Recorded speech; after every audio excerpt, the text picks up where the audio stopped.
أعوذ بالله من الشيطان الرجيم بسم الله الرحمن الرحيم رب اشرح لي صدري ويسر لي أمري واحلل عقدة من لساني يفقهوا قولي رب زدني علما رب زدني علما رب زدني علما. الحمد لله الحمد لله الحمد لله الحمد لله الذي حمدا كثيرا طيبا مباركا فيه كما يحب ربنا ويرضى كما يحب ربنا ويرضى كما يحب ربنا ويرضى. اللهم صل على محمد وعلى آل محمد كما صليت على إبراهيم وعلى آل إبراهيم إنك حميد مجيد. اللهم بارك على محمد وعلى آل محمد كما باركت على إبراهيم وعلى آل إبراهيم إنك حميد مجيد. اللهم فقهنا في الدين اللهم فقهنا في الدين اللهم فقهنا في الدين. بسم اللہ الرحمن الرحیم. السلام علیکم ورحمۃ اللہ وبرکاتہ. ڈیئر سسٹرز، انشاءاللہ تعالیٰ میں امید کرتی ہوں آپ سب خیر و عافیت کے ساتھ ہوں گے اور انشاءاللہ تعالیٰ آپ سبھی حدیث کے اس کلاس کو آپ سبھی کو انشاءاللہ تعالیٰ سمجھ میں آ رہی ہوگی اور آپ سبھی کو مزہ بھی آ رہا ہوگا. تو چلیے، جیسا کہ آج آپ سب کو معلوم ہے حدیث نمبر 9 ہے، کلاس نمبر 9 بھی ہے. اس میں آپ کا آج کا جو ٹاپک ہے، جیسا کہ میں آپ کو بتا دوں، ابھی رمضان بھی نہیں ہے، ابھی اعتکاف بھی نہیں ہے، لیکن آپ کا جو ٹاپک ہے 40 حدیث کا، ان حدیثوں میں ایک رمضان کی حدیث، ایک جو ہے اعتکاف کی حدیث، ساتھ میں حج کی حدیث، زکوٰۃ کی حدیث، صدقہ و خیرات کی حدیث، ساری حدیثیں لے کر کے ہم چل رہے ہیں. تو اس لیے یہاں پر آج آپ سب کا جو ٹاپک ہے وہ اعتکاف کی حدیث کے بارے میں ہے کہ اعتکاف میں آپ صلی اللہ علیہ وسلم نے کیا کیا، کیسے کیا. اور دوسری چیز، آپ نے یہ اگر رمضان کورس کیا ہوگا تو آپ کو پتہ ہوگا کہ یہ حدیثیں آپ کو رمضان کورس میں کرائی گئی ہیں، لیکن اگر آپ نے کیا ہے تو انشاءاللہ یہاں پر ریپیٹ ہو جائے گا. اگر نہیں کیا ہے رمضان کورس تو یہاں پر انشاءاللہ تعالیٰ آپ کو کچھ چیزیں ایکسٹرا معلوم ہو جائیں گے. بعض لوگ ایسے بھی ہوں گے جنہوں نے میرے پاس نہیں تو کہیں سے اور بھی کیا ہوگا، لیکن بہرحال ان کو معلوم ہو جائے گا. اور بعض دفعہ یہ بھی ہو سکتا ہے کہ آپ کو معلوم ہو، تو چلو ایک بار جب معلوم ہوگا نا تو ذہن میں ایک بار تازگی پیدا ہو جائے گی. کیونکہ جب ہم کسی چیز کو نا یاد رکھتے ہیں، یاد رہتا ہے، ہمارے ذہنوں میں رہتا ہے، لیکن بعض دفعہ وہ ذہنوں سے کبھی کبھی نکل جاتا ہے اور کوئی سامنے والا اس کا ذکر چھیڑ دیتا ہے تو پھر وہ بڑے اچھے سے یاد آ جاتی ہے. تو یہاں پر جو حدیث ہے وہ آپ سب کو دکھ رہی ہوگی. حضرت ابن عباس رضی اللہ تعالی عنہ، ان سے یہ حدیث بیان وہ کرتے ہیں. تو اور ہم انشاءاللہ تعالیٰ سب سے پہلے ایک چھوٹی سی درود شریف پڑھ لیتے ہیں اور پھر حدیث کو شروع کرتے ہیں. صلی اللہ علی النبی الامی صلی اللہ علیہ وسلم. قال قال رسول اللہ صلی اللہ علیہ وسلم. دیکھیے اللہ کے نبی صلی اللہ علیہ وسلم نے کیا ارشاد فرمایا، لیکن اس سے پہلے دیکھیے ہم اگر حضرت حضرت ابن عباس رضی اللہ تعالیٰ عنہ سے بیان کرتے ہیں کہ مطلب وہ کہتے ہیں ان ابی ابن عباس رضی اللہ تعالیٰ عنہ. حضرت ابن عباس رضی اللہ تعالیٰ عنہ اعتکاف سے متعلق قال رسول اللہ صلی اللہ علیہ وسلم، حضور صلی اللہ علیہ وسلم کا ارشاد نقل فرماتے ہیں. یعنی جو آپ صلی اللہ علیہ وسلم نے ارشاد فرمایا تھا نا، اسی ارشاد کو وہ نقل کر رہے ہیں، اس کی کاپی کر رہے ہیں، وہ بیان کر رہے ہیں کہ ایسے ایسے نبی پاک صلی اللہ علیہ وسلم نے فرمایا تھا. کیا فرمایا تھا؟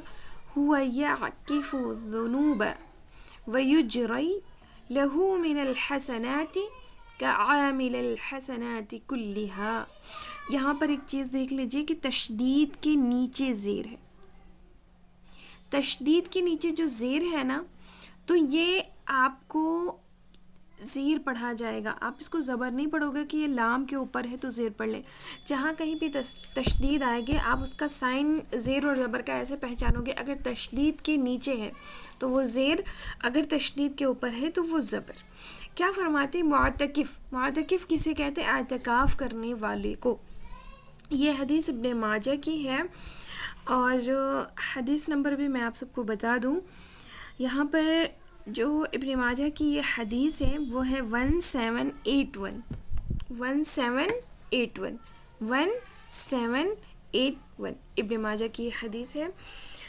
معتکف یعنی اعتکاف کرنے والا گناہوں سے محفوظ رہتا ہے اور ساری نیکیاں کرنے والے بندے کی طرح، یعنی وہ جیسا کہ آپ نے دیکھا ہوگا نا، وہ فرشتے جو صرف اور صرف نیکیاں کرتے ہیں، ہے نا، صرف اور صرف نیکیاں کرتے، گناہ نہیں کرتے، ساری نیکیاں کرنے والے بندے کی طرح اس کا نیکیوں کا حساب جاری رہتا ہے. اور جیسے آپ نے کسی انسان کو یوں دیکھیے کہ کوئی انسان کوئی گناہ نہیں کر رہا ہو، بس نیکیاں نیکیاں نیکیاں نیکیاں نیکیاں نیکیاں کر، نماز پڑھنا، روزہ رکھنا، زکوٰۃ دینا، حج کرنا، صدقہ خیرات کرنا، اور پھر نوافل پڑھنا، طرح طرح سے تلاوت کرنا، مطلب وہ ہر ٹائم ایوری ٹائم وہ جو ہے عبادت میں مشغول ہو، اتنی ساری نیکیاں کر رہا ہو.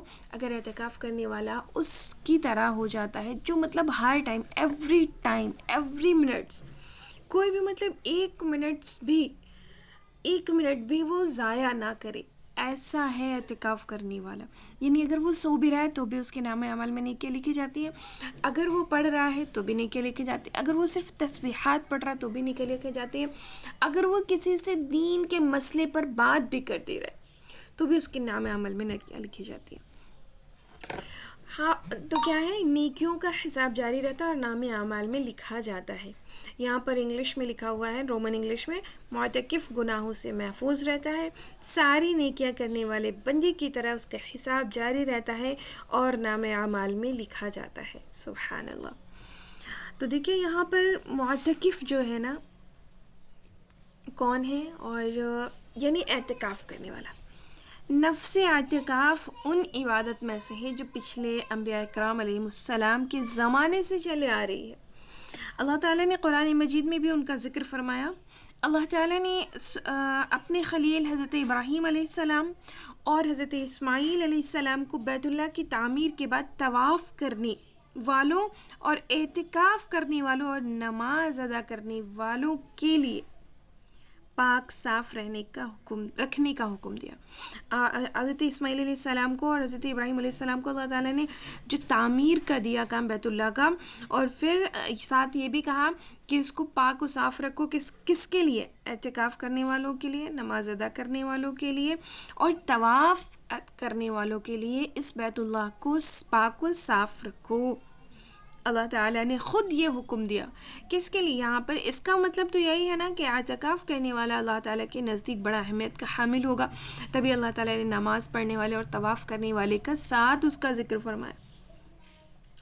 تو آپ دیکھیے گویا کہ طواف اور نماز کی طرح اعتکاف بھی اللہ تعالیٰ کے قرب حاصل کرنے کا ذریعہ ہے.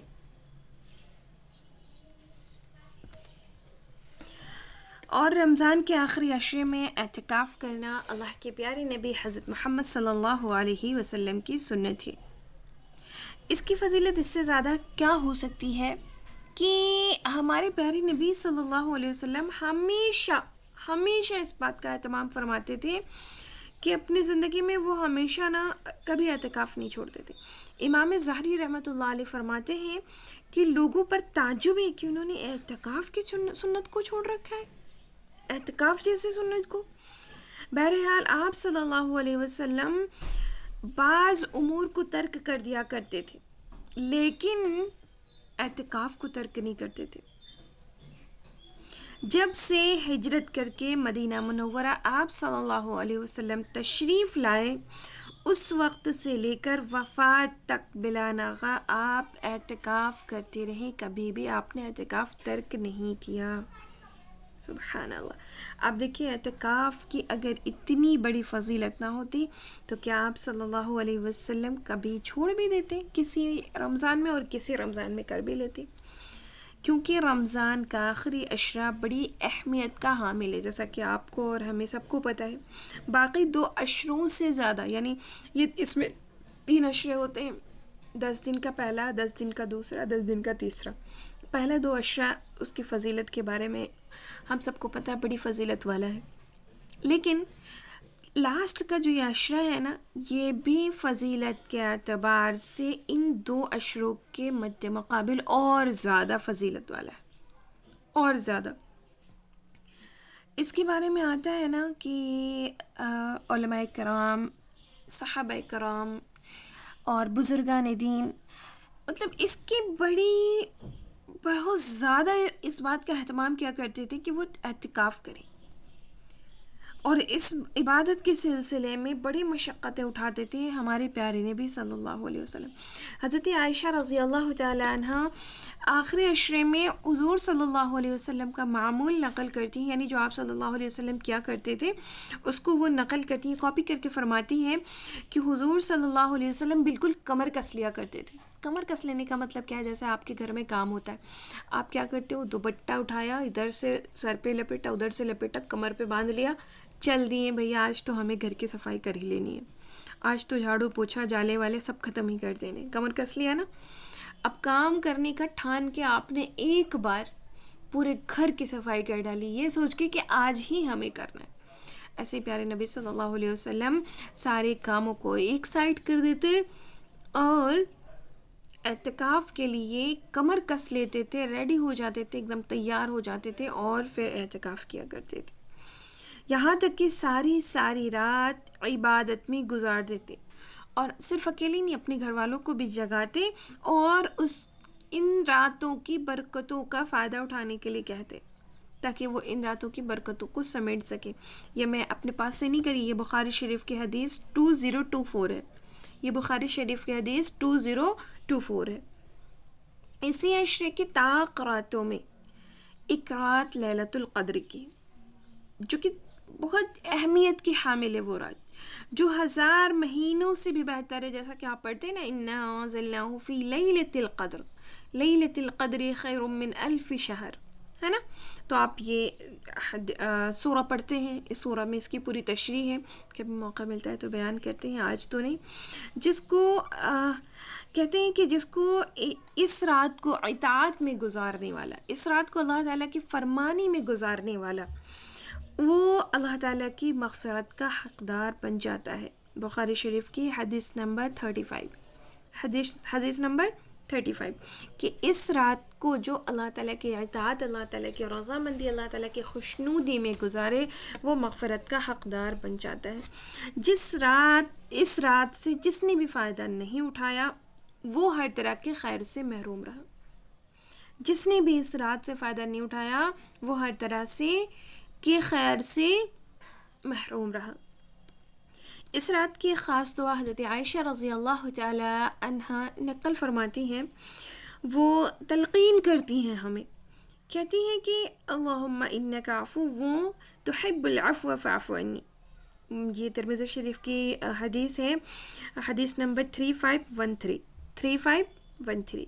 3513 یہ حدیث ہے۔ اس میں اس دعا میں کیا ہے؟ اللہم انک عفو تحب العفو فاعف عنی، اے اللہ آپ بہت معاف فرمانے والے ہیں، اے اللہ آپ بہت معاف فرمانے والے ہیں اور معاف کرنے کو پسند بھی کرتے ہیں، بس میری خطاؤں کو معاف کر دیجیے۔ اور اس دعا کا آپ بڑا اہتمام کیا کرتے تھے۔ اس عشرے کی خاص عبادت اعتکاف ہے، جو کہ ابھی میں نے آپ کو بیان فرمایا۔ یہ آخری عشرے کی یہ خاص عبادت کیا ہے؟ اعتکاف۔ یہ حضور صلی اللہ علیہ وسلم کا معمول خود رہا ہے، ہمیشہ آپ نے اعتکاف کیا اور خود کیا، اور اپنی ازواج مطہرات کو بھی اعتکاف کرنے کا حکم دیا، اس کی فضیلت کے بارے میں بہت ساری باتیں بتائیں، اس کا بہت بڑا ثواب ہے۔ صرف ایک دن کے اعتکاف کی فضیلت یہ ہے کہ اگر اعتکاف کرنے والا اعتکاف کر لے، صرف ایک دن کرتا ہے، تو وہ جہنم کی 3 خندق سے دور ہو جاتا، اور ہر خندق کے بیچ کی مسافت جو ہے، جو دوری ہے نا، مشرق اور مغرب کے درمیان کی جتنی دوری کا فاصلہ ہے۔ تو اب میں آپ کو بتاؤں، وہ عورتیں جو امور خانہ داری میں ہیں، یعنی جن کو ضرورت ہے، مطلب جو گھر بار سنبھال رہی ہیں، اب وہ اعتکاف کیسے کریں؟ اعتکاف کی نیت کر لیں آپ، اور جو ہے پراپر تو آپ اس اعتکاف کرنے والے کی طرح نہیں ہو سکتے، کیونکہ اگر آپ کے پاس بچے ہیں، آپ کے پاس گھر ہے، آپ کے پاس جو ہے کچن کا کام سنبھالنا ہے، کوئی ہے بھی نہیں، تو اب آپ کیا کریں گے؟ آپ نیت کر لیجئے، نماز پڑھتے رہیے، جتنا بھی ٹائم ملتا ہے زکوٰۃ دیجیے اور صدقہ کریے، نوافل پڑھیے، کھانا بناتے اذکار پڑھیے، جتنا بھی ٹائم ملتا ہے قرآن پڑھیے، ایسے والا آپ اعتکاف کی نیت کر لیجیے. اللہ تعالیٰ بہتر سمجھنے والا ہے اور انشاءاللہ تعالیٰ آپ کو اجر و ثواب سے نوازے گا. لیکن میں ان عورتوں کو کہنا چاہوں گی جو عورتیں کام نہیں کرتی ہیں، ایک دم فری ہیں، جن کے گھر میں بہویں ہیں یا بڑی بڑی بیٹیاں ہیں، تو اب وہ کیا کریں؟ آرام کے ساتھ آپ اعتکاف کرنے بیٹھ جائیے. رمضان کے آخری عشرے میں چھوڑ دیجیے ساری چیزوں کو، چھوڑ دیجیے سارے کام کو، چھوڑ دیجیے ساری ذمہ داری کو، دے دیجیے ایک ہفتے کے لیے، ایک 10 دن کے لیے اپنا گھر، اپنی بہوؤں کو، اپنی بیٹیوں کو سنبھالیے اب آپ لوگ، اور مجھے اللہ کا ہونے دیجیے. اور جب آپ اللہ کے ہوں گے نا، وہ مزہ، وہ سرور آئے گا کہ پھر آپ سوچ ہی نہیں سکتے، بالکل بھی نہیں سوچ سکتے. تو انشاءاللہ مجھے امید ہے کہ جس نے پچھلے رمضان میں اعتکاف کیا ہوگا وہ آنے والے رمضان میں بھی اعتکاف کرے. اللہ تعالیٰ ہم سب کو وہاں تک پہنچائے. اور اگر نہیں بھی کیا تو انشاءاللہ تعالیٰ اس بار سے نیت کرے کہ انشاءاللہ ہم ضرور اعتکاف کریں گے. کیونکہ اعتکاف 20ویں رمضان کا سورج غروب ہونے سے پہلے گھر کے کسی ایک کونے کو مخصوص کر لیجئے، کسی کمرے کے کسی جگہ کو مخصوص کر لیجئے، وہیں پر عبادت کریے، وہیں پر کھائیے، وہیں پر سوئیے، وہیں پر سب کچھ کریے. صرف آپ اس روم سے تب باہر جا سکتے جب آپ کو واش روم جانا ہو، نہانا، ٹوائلٹ جانا، بس اتنا ہی. باقی آپ نہیں جائیے، آرام کے ساتھ عبادت کریے، اللہ تعالیٰ کو راضی کریے، اللہ تعالیٰ کو خوش کریے، اور پھر اپنی عبادتوں کا مزہ لیجیے. اور ساتھ میں اس دعا کو پڑھتے رہیے، اللہم انک عفو تحب العفو فاعف عنی. چلیے بہت لمبا ٹاپک تو نہیں، لیکن بہت چھوٹا سا ٹاپک تھا، اور جس کی جو فضیلت کے اعتبار سے بہت بڑا ہے، تو الحمدللہ یہاں پر میں نے اس کو کلیئر کیا ہوا ہے. اور انشاءاللہ مجھے امید ہے کہ آپ سب کو اعتکاف کی فضیلت پہلے بھی پتہ رہی ہوگی، ایک بار ریوائز ہو گیا. اور میں اس کلاس کو بہت لمبا اس لیے نہیں کھینچتی ہوں تاکہ آپ سب بور نہ ہو، اور اتنا ہی رکھیں جتنا جو ہے آپ سبھی. ایک سیکنڈ،